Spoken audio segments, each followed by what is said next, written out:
again, everyone, and welcome back to Reddit Aliens. I'm John, and as always, thank you so much for being here. Great topic for you today, so let's be gentle with this one. Police, firefighter, EMS. What's the scariest or craziest call you've ever responded to? Please remember to like, share, and subscribe. My dad was a major city police detective. He was driving with his partner on midnights when they saw smoke and fire coming from a house. They call it in and beat the fire department there. They hear screaming and crying coming from the upstairs window, but being a rough area, the windows have bars in them. They went to enter the house to run up the stairs, but the flames and smoke were too much. Everyone in the house died, including small kids.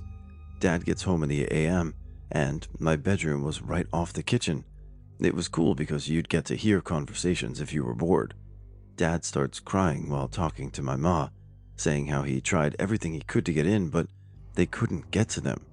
Said hearing those kids screaming and crying wrecked him. Never heard or saw him cry before. He dealt with a lot of gallows humor on the job when telling me stories, but nothing to joke around there. Not gruesome, but odd. I worked in a horrible part of the city. Got called to a building. 5 floors up was the apartment. I get there and the family leads me to a door. The door is locked from the inside with the key still in the lock.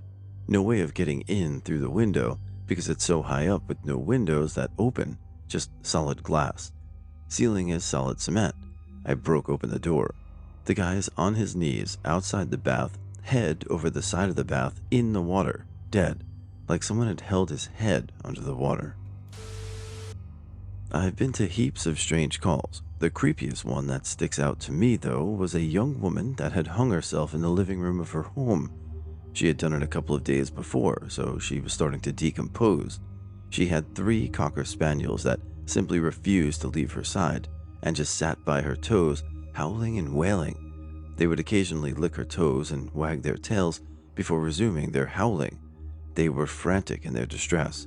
It was a terrible sound and a terrible scene. That's just a terribly tragic image to picture and to see, but good boys or girls.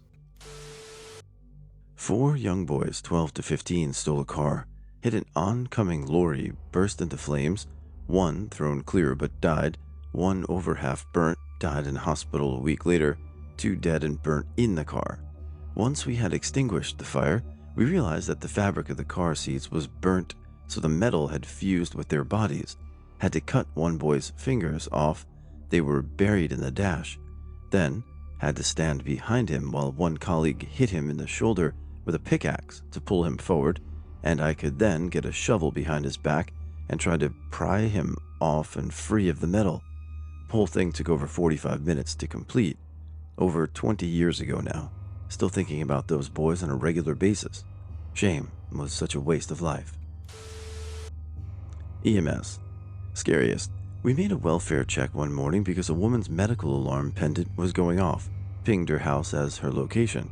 But the alarm company couldn't get a response from her, but advised 911 that they thought they could hear moving.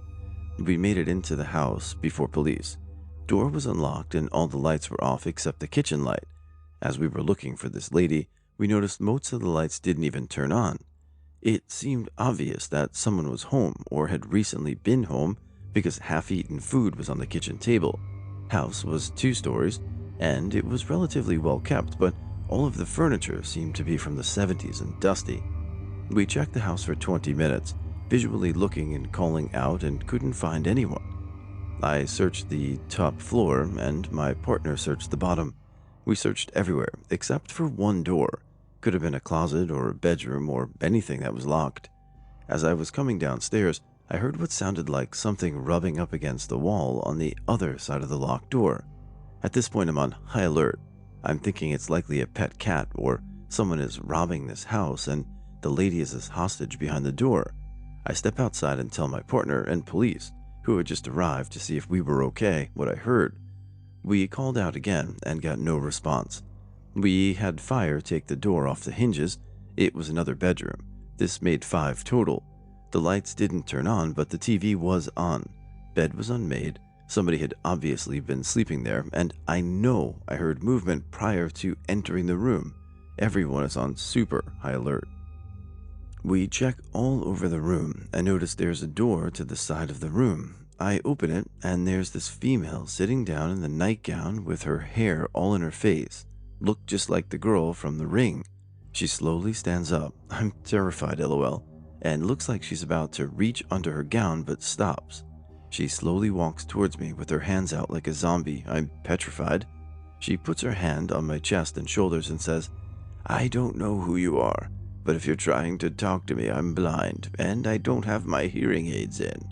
She's an old lady that lived alone. She activated her pendant on accident when she woke up. She was using the bathroom, and she feels the walls to get around. She doesn't know when her lights have gone out because of the obvious. I died a little that day. We had a call to a fire at my friend's house, fully engulfed. We arrived on scene to find my friend's older sister screaming, "She's still in there!" Since I knew the family, I knew she had just had a baby. Nobody else in the family was there. I ran up to her and asked her if the baby was still inside. She said she was still in there, but because the fire was started on the bedroom side of the house, she couldn't get to the baby's room to save her. My department is not interior attack. We do not enter homes, we simply suppress the fire from the outside. Right as I was about to run inside to save the baby, I heard a scream of relief. I turned around to see my friend and her sisters with the baby running towards the house from up the street. My friend had taken her niece to get ice cream and didn't tell her. The fire was just started, just after they had left for the gas station, and was fully engulfed by the time they got home. They lost everything, but I'm so thankful they took the baby. I was on placement for a few weeks when we get called to a car accident without many details. An elderly lady had crashed her car 3 times, and the 3rd time she hit a pole and passed out over the steering wheel with her foot on the accelerator. The cops got there a few minutes before us, and we were trying to smash the windows to get the door open. All of a sudden they start screaming and step back. The rims had ripped through the tires and were spraying rubber into their faces and bodies. As we run up, they managed to smash the glass and turn off the car. The whole interior is covered in blood. We drag her out and prop her against the nearby wall before cutting her clothes off to look for injuries. We don't see anything until we flipped her wrists. She'd slashed her wrists and driven to try and kill herself. She's half conscious at this point, and the whole time we're treating her, she's repeating over and over, "Just let me die. I want to die." We package and transport, and about halfway there she says, "Let me die. I'm gonna die anyway." We asked what she meant, but she went unconscious from the blood loss. We get to the hospital and hand over to the trauma unit before checking her file. She was diagnosed with dementia 2 days earlier. She wanted to kill herself before the disease destroyed her memories. She died 2 hours after admission. It was the first death I had on placement and was very sobering. I had a lot of stories from placement, but the only other one that might fit here was actually from up here. I mean, it seems selfish to do that as a way of ending your life because you could put other people at risk, but I mean, who am I to say anything? I hope no one else was injured in her attempt or success. I'm not EMS, but it's a huge story in our city this month. An EMS responded to a horrible car accident, treated a patient so badly injured she didn't realize it was her own daughter till they called her later to tell her to come to the hospital. Her daughter died. She was only a teenager. So horrific. Not me, but my grandfather. I check with him and he's fine with me telling, so here we go. He was a first responder at the Hyatt Regency Hotel collapse in Kansas City. He has never said what exactly his role was besides rescuing. And at the anniversary, he had to go to the basement, which was his first experience with PTSD. He compared it to some of the things he'd seen in Vietnam as a vet. He also often tells horrific stories like it was just another day. My grandpa is a really effing tough guy, but that was his breaking point, even if he doesn't show it. Another one he tells to everyone was the time he was called to a house for a pregnancy.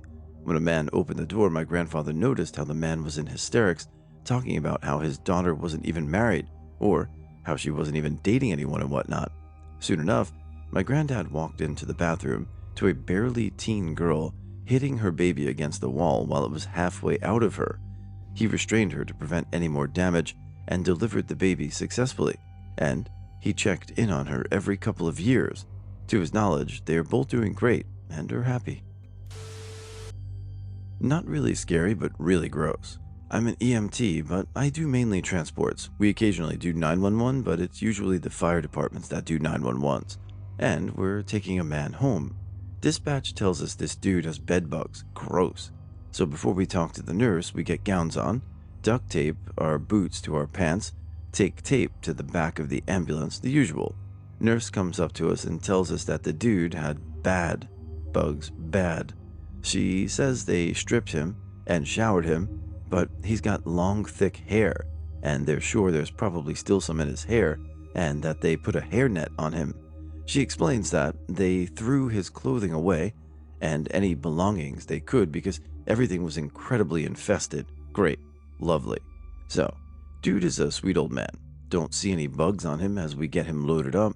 He explains that the place he lives in is infested when he moved in, but his slumlord landlord won't do anything about it.